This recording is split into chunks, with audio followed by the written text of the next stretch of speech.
नमस्कार, आप देख रहे हैं न्यूज 18 का डिजिटल प्लेटफॉर्म और मैं हूं आपके साथ जागृति खंतवाल।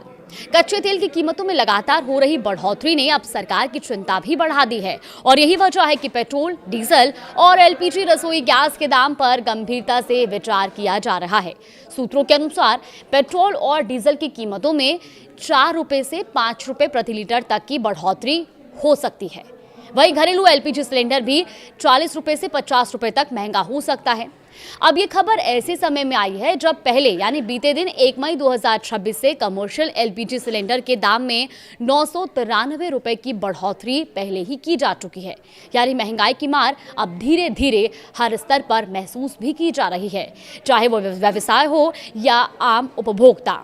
सरकार के शीर्ष अधिकारी सूत्रों का कहना है कि ये संभावित कदम तेल कंपनियों और सरकारी खजाने पर बढ़ते बोझ को कम करने के लिए उठाया जा सकता है।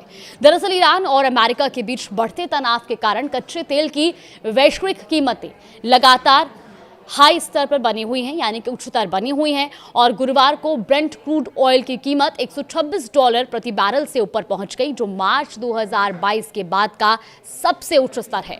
इसका सीधा असर भारत जैसे देशों पर पड़ रहा है, जो अपनी जरूरत का बड़ा हिस्सा आयात के जरिए पूरा करता है। हालांकि सरकार फिलहाल कोई अंतिम फैसला लेने की स्थिति में नहीं है। पश्चिम एशिया के हालात पर लगातार नजर भी रखी जा रही है और सभी विकल्पों पर विचार भी किया जा रहा है। सूत्रों के मुताबिक आने वाले 5 से 7 दिनों में इस पर कोई निर्णय लिया जा सकता है और ये भी ध्यान देने वाली बात है कि पिछले लगभग 4 वर्षों से देश में पेट्रोल और डीजल की कीमतों में कोई खास बदलाव नहीं हुआ। 2022 के बाद से अंतर्राष्ट्रीय बाजार में भारी उतार चढ़ाव के बावजूद भी घरेलू स्तर पर कीमतों को स्थिर बनाए रखा गया। और इस पूरे मुद्दे पर केंद्रीय पेट्रोलियम और प्राकृतिक गैस मंत्री हरदीप सिंह पुरी ने भी अपनी प्रतिक्रिया दी। उन्होंने सोशल मीडिया प्लेटफॉर्म एक्स पर कहा कि बीते 4 सालों में वैश्विक स्तर पर कच्चे तेल की कीमतों में भारी उतार चढ़ाव देखने को मिला, लेकिन भारत में पेट्रोल और डीजल की कीमतें नहीं बढ़ाई गई।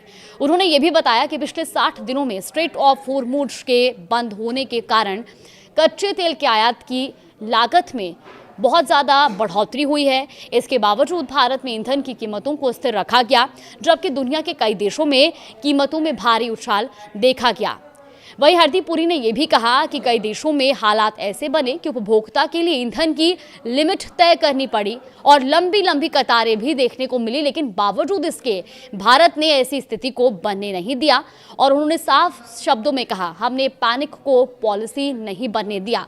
देश में ईंधन की आपूर्ति लगातार जारी है और आम जनता को किसी तरह की कमी का सामना नहीं करना पड़ा। अब अगर देश के प्रमुख शहरों में मौजूदा कीमतों की भी हम बात करें तो दिल्ली में पेट्रोल फिलहाल 94 रुपए 77 पैसे और डीजल 87 रुपए 67 पैसे प्रति लीटर है।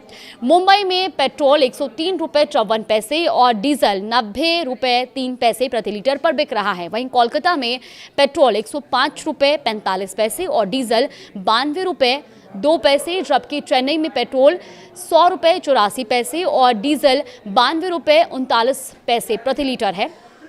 नोएडा में पेट्रोल 95 रुपए और डीजल 89 रुपए 76 पैसे प्रति लीटर पर है। तो वहीं रसोई गैस की भी अगर हम कीमतों पर नजर डालें तो आखिरी बार 7 मार्च 2026 को एलपीजी सिलेंडर के दाम बढ़ाए गए थे और फिलहाल दिल्ली में एक सिलेंडर 913 रुपए, मुंबई में 912 रुपए 50 पैसे, चेन्नई में 928 रुपए 50 पैसे और कोलकाता में 939 रुपए में एक सिलेंडर उपलब्ध है।